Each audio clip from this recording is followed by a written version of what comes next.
दोस्तों कैसे हैं आप सब। आई होप आप सब बढ़िया होंगे। दोस्तों आज है आपका 12 फरवरी और दोस्तों 12 फरवरी का आपका सेकेंड शिफ्ट का एसएससी एमटीएस का एग्जाम हो चुका है। तो दोस्तों हम लोग देखेंगे इसमें कौन कौन से क्वेश्चन पूछे गए थे और जितने भी दोस्तों क्वेश्चन पूछे गए हैं दोस्तों ये सभी 100% रियल क्वेश्चन है। ठीक है, तो वीडियो में दोस्तों बने रहेगा। जिनका पेपर हो गया दोस्तों अपना आंसर मिला लें और दोस्तों जिनका होने वाला है उनके लिए वीडियो मोस्ट इंपॉर्टेंट है। ठीक है, तो चलिए दोस्तों आपका पहला क्वेश्चन पूछा गया था, लाल सलाम उपन्यास के लेखक कौन है। तो दोस्तों लाल सलाम उपन्यास के लेखक स्मृति जुबिन ईरानी है। इस क्वेश्चन का राइट आंसर आपका ऑप्शन नंबर ए हो जाएगा। दोस्तों अगला क्वेश्चन आपका पूछा गया था, दोस्तों इनसे संबंधित कुछ महत्वपूर्ण फैक्ट देख लीजिएगा। यह उपन्यास स्मृति ईरानी की पहली किताब है जो 2010 में दंतेवाड़ा में हुई सीआरपीएफ जवानों की शहादत की वास्तविक घटनाओं से प्रेरित है। ठीक है, तो ये दोस्तों मोस्ट फैक्ट आपको ध्यान रखना है, किससे प्रेरित है, सीआरपीएफ जवानों, ठीक है, शहीद को प्रेरित है। ठीक है, शहादत से प्रेरित है। चलिए अगला क्वेश्चन आप सब पूछा गया था दोस्तों, select the antonym of the given word. दोस्तों ये कनकर का दिया था ना, इसका क्या होगा यही आपसे पूछा था दोस्तों, डिसएग्री होगा इसका एंटोनियम। ठीक है, तो इस क्वेश्चन का राइट आंसर आपका ऑप्शन नंबर बी हो जाएगा, डिसएग्री। अगला क्वेश्चन आपसे पूछा था, select the word which is correctly spelled. तो दोस्तों ये आपका सैटेलाइट हो जाएगा। ठीक है, ये आपका स्पेलिंग एरर से पूछा था, तो इसका राइट आंसर आपका ऑप्शन नंबर सी हो जाएगा, इसका स्पेलिंग सही है। ठीक है, चलिए दोस्तों अगला क्वेश्चन आपसे पूछा था, अकबर ने किस राज्य पर अपनी विजय की स्मृति में बुलंद दरवाजा बनवाया था। दोस्तों ये आपका गुजरात राज्य। इस क्वेश्चन का राइट आंसर आपका ऑप्शन नंबर डी हो जाएगा। अगला क्वेश्चन आपसे पूछा गया था दोस्तों, अंतर्राष्ट्रीय ओलंपिक समिति ने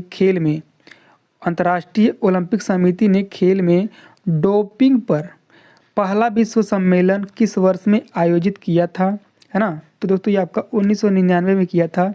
इस क्वेश्चन का राइट आंसर आपका ऑप्शन नंबर ए हो जाएगा। अगला क्वेश्चन आपसे पूछा था दोस्तों, अंतर्राष्ट्रीय श्रम सम्मेलन का 113वां सत्र जो हुआ था 2025 में, वह कहाँ हुआ था दोस्तों, क्वेश्चन आपका यही पूछा था। तो कहाँ हुआ था, जिनेवा स्विट्जरलैंड में हुआ था, है ना। तो ये दोस्तों इस क्वेश्चन का राइट आंसर आपका ऑप्शन नंबर बी हो जाएगा, जिनेवा स्विट्जरलैंड में। ये 2 से 13 जून 2025 में हुआ था। ये डेट भी दोस्तों आपको ध्यान में रखना है। ठीक है, चलिए अगला क्वेश्चन आपसे पूछा गया था, ऐश्वर्या राय बच्चन ने किस वर्ष मिस वर्ल्ड का खिताब अपने नाम किया था।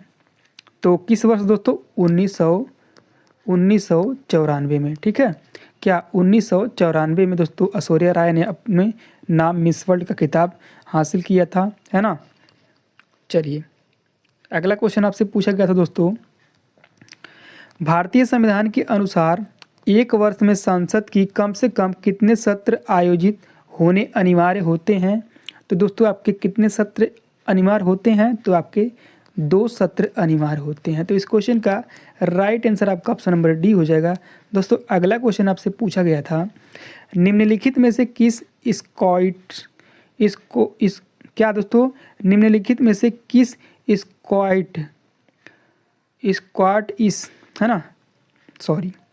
निम्नलिखित में से किस स्क्वाटिश अर्थशास्त्री और राजनीतिक दार्शनिक ने अपनी पुस्तक a history of British East India, है ना, ब्रिटिश इंडिया जो कि 1817 में भारतीय इतिहास को 3 अवधियों यानी कि हिंदू, मुस्लिम और ब्रिटिश में विभाजित किया था। तो किसने किया था, है ना, क्वेश्चन आपका ये पूछा था।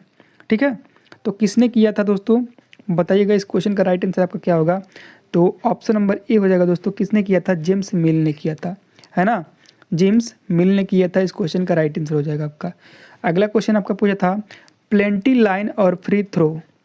लाइन शब्द किन खेलों से संबंधित है। तो ये दोस्तों आपका क्या है, हैंडबॉल और बास्केटबॉल। ठीक है, हैंडबॉल और बास्केटबॉल से संबंधित है। इस क्वेश्चन का राइट आंसर आपका ऑप्शन नंबर बी हो जाएगा। अगला क्वेश्चन आपसे पूछा था, भारत की 7वीं पंचवर्षीय योजना जो भोजन और काम उत्पादकता पर केंद्रित थी, सही समय उसकी अवधि क्या थी। तो ये आपसे पूछा गया था दोस्तों। आपको पता होगा पहली पंचवर्षीय 1951 में 1951 से के ना 1956। ठीक है, ये पहली पंचवर्षीय योजना थी और इसके मॉडल एक कौन से मॉडल पर आधारित था, तो बताइएगा ये कौन से मॉडल पर आधारित था? तो हेराल्ड डोमल मॉडल पर आधारित था, ठीक है। और दूसरी पंचवर्षीय योजना आपका 1956 से 60 तक चला था, है ना, 61 तक, 56 5 61, है ना, 61, और 61 से आपका 66 तक चला था तीसरी, ठीक है। दूसरी दोस्तों अपन महाबोल निवस्ते मॉडल पर आधारित थी, महालनोबिस मॉडल पर आधारित है, ठीक है। तो क्वेश्चन आपका क्या पूछ रहा था दोस्तों? 7वीं पंचवर्षीय का योजना दोस्तों क्या था, है ना, तो उसकी अवधि दोस्तों क्या थी? तो 1985 से 90 थी। इस क्वेश्चन का राइट आंसर आपका ऑप्शन नंबर सी हो जाएगा, 1985 से 90। अगला क्वेश्चन आपसे पूछा गया था, प्राचीन मगध साम्राज्य में व्यापार और परिवहन के लिए किन नदियों का मुख्य रूप से प्रयोग किया जाता था, है ना, तो गंगा और सोन नदियों का दोस्तों व्यापार के लिए किया जाता था। इस क्वेश्चन का राइट आंसर आपका ऑप्शन नंबर डी हो जाएगा।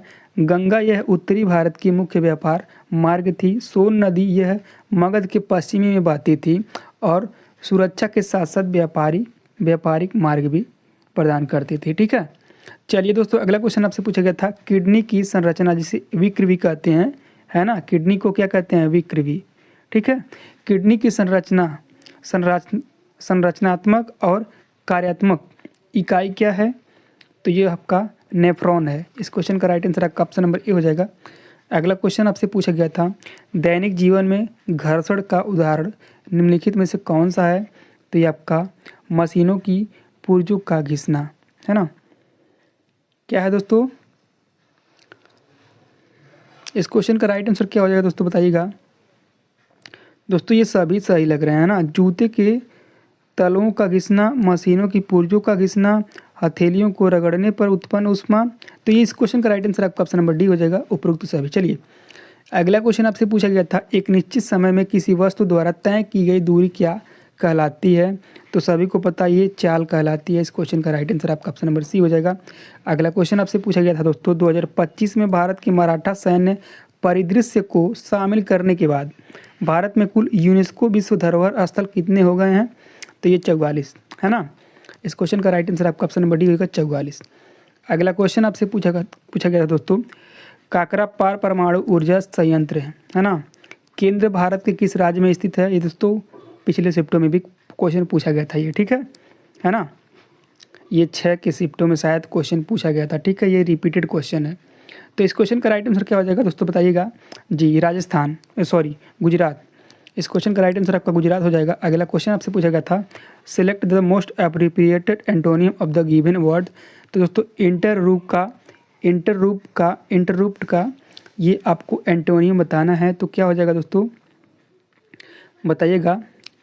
इसका राइट आंसर क्या हो जाएगा दोस्तों, कंटिन्यू हो जाएगा, है ना, कंटिन्यू। चलिए दोस्तों, अगला क्वेश्चन आपसे पूछा गया था, निम्नलिखित में से भाषाओं का कौन सा जोड़ा भारत की अनुसूची भाषाओं की श्रेणी में आता है? तो दोस्तों ये आपका मैथिली और संथाली, है ना, मैथिली और संथाली। ये दोस्तों 92वां संविधान संशोधन 2003 में, है ना, 2003 में जोड़ा गया था। मैथिली, संथाली और बोडो और डोंगरी, है ना, बोड मास, इसे दोस्तों याद कर सकते हैं, बोड मास, है ना, बोड मास, यानी कि बोडो, डोंगरी, मैथिली, संथाली, ठीक है। ये 4 भाषाएं जोड़ी गई थी। और क्या 21वें संविधान संशोधन में कौन सी भाषा जोड़ी गई थी? तो दोस्तों सिंधी भाषा जोड़ी गई थी। तो ये भी दोस्तों आपको याद रखना है, सिंधी भाषा, है ना। और 71वें संविधान संशोधन में कौन सी भाषा जोड़ी गई थी? तब दोस्तों 3 भाषा जोड़ी गई थी 71वां संविधान संशोधन में। कौन कौन सी? नमक दोस्तों यहाँ पे याद रखिएगा, यानी कि नेपाली, मणिपुरी, कोंकणी, है ना, नमक, ठीक है, नमक दोस्तों याद रखिएगा, नेपाली, मणिपुरी, कोंकणी, ठीक है। चलिए इस क्वेश्चन का राइट आंसर फिलहाल ऑप्शन नंबर सी हो जाएगा। अगला क्वेश्चन आपसे पूछा गया था, पूना समझौता जो 1932 में हुआ था किसके किसके बीच हुआ था? दोस्तों ये भी क्वेश्चन रिपीटेड है, लेकिन ये इस साल नहीं 2019 में पूछा था, ठीक है, SSC MTS में ही। तो इस क्वेश्चन का राइट आंसर आपका ऑप्शन नंबर डी हो जाएगा, डॉक्टर BR अम्बेडकर और महात्मा गांधी के बीच हुआ था, ठीक है, पूना पैक्ट समझौता, ठीक है। और ये मोस्ट इंपॉर्टेंट है क्योंकि हर एक एग्जाम में क्वेश्चन पूछा जाता है, ठीक है। चलिए दोस्तों, आपका अगला क्वेश्चन पूछा गया था, भारत की 8वीं अनुसूची में शामिल सबसे कम बोली जाने वाली 3 भाषा कौन सी है है ना, 3 भाषा कौन सी है? तो बताइएगा। इस क्वेश्चन का राइट आंसर आपका ऑप्शन नंबर ए हो जाएगा, संस्कृत, डोंगरी और मणिपुरी, है ना। इस क्वेश्चन का राइट आंसर का ऑप्शन नंबर ए हो जाएगा। चलिए दोस्तों, अगला क्वेश्चन आपसे पूछा गया था, झूम्पा लाहिरी की उस पुस्तक का नाम क्या है जिसे उनकी मेमेयर माना जाता है और जो मूल रूप से इतालवी भाषा में लिखी गई थी, है ना। इन द अदर वर्ड्स, इस क्वेश्चन का राइट आंसर आपका ऑप्शन नंबर बी हो जाएगा, इन द अदर वर्ड्स। अगला क्वेश्चन आपसे पूछा गया था दोस्तों, वित्तीय वर्ष 2023 से 24 के दौरान भारत की कुल घरेलू कच्चा कुकिंग कोल उत्पादन कितना था? तो ये दोस्तों आपका कितना था? 66.82 MT, ठीक है। ये मिलियंस माइंस है दोस्तों, ये मिलियन टोन्स है, ठीक है, ये मिलियन टोन्स है, ठीक है, मिलियन टोन्स। तो ये भी दोस्तों आपको ध्यान रखना है। चलिए, तो इस क्वेश्चन का राइट आंसर आपका ऑप्शन नंबर सी हो जाएगा दोस्तों। अगला क्वेश्चन आपसे पूछा गया था, बुद्ध शब्द का शाब्दिक अर्थ क्या होता है? तो दोस्तों जागृति या प्रबुद्ध व्यक्ति, है ना। इस क्वेश्चन का राइट आंसर आपका ऑप्शन नंबर डी हो जाएगा, यही आपका शाब्दिक अर्थ होता है बुद्ध का। भोजपुरी क्षेत्र की वह पारंपरिक लोक विधा जिसमें भावनात्मक कथाएं, दुखद नाटक और गीत शामिल होते हैं, वो क्या कहलाते हैं? बिरहा कहलाते हैं। इस क्वेश्चन का राइट आंसर आपका ऑप्शन नंबर ए हो जाएगा। दोस्तों, अगला क्वेश्चन आपसे पूछा गया था, fill in the blank with the most appropriate option. तो दोस्तों, I am sorry to decline your suggestion, your knowledge dash की जगह पे क्या दोस्तों भराएगा? तो आपसे यही पूछा था दोस्तों, तो डिस्पाइट भराएगा। क्या भराएगा? डिस्पाइट। तो इस क्वेश्चन का राइट आंसर आपका ऑप्शन नंबर बी हो जाएगा, डिस्पाइट, ठीक है। चलिए दोस्तों, अगला क्वेश्चन आपसे पूछा गया था, select the correctly spelled word, है ना। तो इस क्वेश्चन का राइट आंसर आपका ऑप्शन नंबर सी हो जाएगा। अगला क्वेश्चन आपसे पूछा गया था दोस्तों, she has been complaining dash the poor service of the restaurant. तो दोस्तों, ये क्या हो जाएगा? अबाउट हो जाएगा। इस क्वेश्चन का राइट आंसर आपका अबाउट हो जाएगा, ये डैश में अबाउट भराएगा। अगला क्वेश्चन आपसे पूछा गया था, select the most appropriate meaning of the given idioms पूछा था दोस्तों। तो ईडियम्स क्या हो जाएगा दोस्तों, बताइएगा, है ना। तो ईडियम्स दोस्तों क्या होगा जी? तो दोस्तों, ये आपका a dangerous person pretending to be harmless. इस क्वेश्चन का राइट आंसर आपका ऑप्शन नंबर ए हो जाएगा, ठीक है। अगला क्वेश्चन दोस्तों आपसे पूछा गया था, हॉकी के लिए नियमित श्रेणी में द्रोणाचार्य पुरस्कार 2024 किसे प्रदान किया गया है? तो दोस्तों, ये आपके संदीप सागवान को किया गया। इस क्वेश्चन का राइट आंसर आपका ऑप्शन नंबर बी हो जाएगा, ठीक है। तो दोस्तों, ये थे आपके 12 फरवरी के सेकंड शिफ्ट में क्वेश्चन पूछे हुए दोस्तों। मैंने बहुत ही कम समय में दोस्तों आपको पूरे क्वेश्चन प्रोवाइड कर दिए हैं, ठीक है। तो दोस्तों, आई होप आपको ये वीडियो अच्छा लगा होगा। दोस्तों, वीडियो अच्छा थोड़ा सा लगा है तो दोस्तों वीडियो को लाइक करिए और चैनल को दोस्तों पहली बार विजिट किए सब्सक्राइब करना ना भूलिएगा, ठीक है। क्योंकि दोस्तों, मैं ऐसी तरह हर एक एग्जाम के आपको एनालिसिस देता रहूँगा, ठीक है। तो दोस्तों, कुछ हम लोग और महत्वपूर्ण क्वेश्चन देख लेते हैं इनसे संबंधित, क्योंकि बार बार आपके एग्जामों में देखने को मिल रहे हैं युद्ध से, ठीक है। तो चलिए दोस्तों, गौतम बुद्ध से क्वेश्चन पूछा था दोस्तों। गौतम बुद्ध का जन्म 563 ईसा पूर्व में हुआ था दोस्तों। ये आपको ध्यान में रखना है, कब हुआ था? 563 ईसा पूर्व में, ठीक है। और यहीं महावीर का जन्म दोस्तों 540 ईसा पूर्व में हुआ था। सिंधु घाटी सभ्यता का विकास दोस्तों लगभग 2500 ईसा पूर्व से 1750 ईसा पूर्व तक था। सिकंदर का भारत पर दोस्तों आक्रमण कब हुआ था? 326 से 325 ईसा पूर्व में आक्रमण हुआ था। सम्राट अशोक द्वारा कलिंग विजय दोस्तों कब हुआ था? 261 ईसा पूर्व में।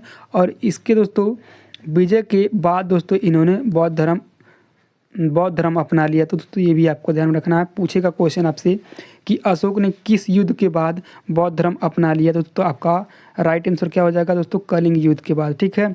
विक्रम संवत की शुरुआत दोस्तों 58 ईसा पूर्व में हुई थी। शक संवत की शुरुआत 78 ईसा पूर्व में। गुप्त वंश का स्वर्ण युग दोस्तों कब से कब तक चला था?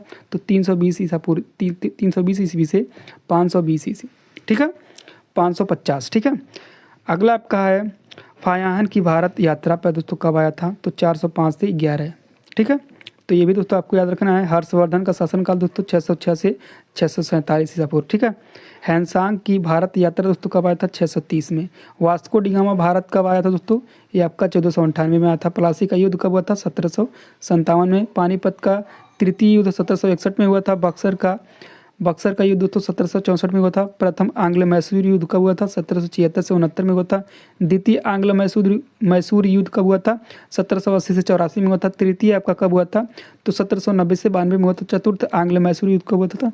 तो 1799 में हुआ था। दोस्तों बंगाल में अस्थायी बंदोबस्त कब आया था? तो दोस्तों 1793 में आया था।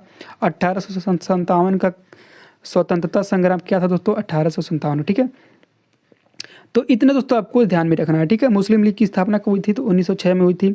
बंगाल का विभाजन कब हुआ था? 1905 में। मार्लो मिंटो सुधार कब आया था दोस्तों? 1909 में। तो ये सभी दोस्तों कुछ महत्वपूर्ण युद्ध थे और कुछ ये आपके मध्यकालीन भारत के थे। ठीक है, तो इस सभी को दोस्तों आपको ध्यान में रखना है, क्योंकि यहाँ से भी क्वेश्चन आपको देखने को अगले शिफ्ट में मिल सकता है। मिलते हैं नेक्स्ट वीडियो में, तब तक के लिए जय हिंद जय।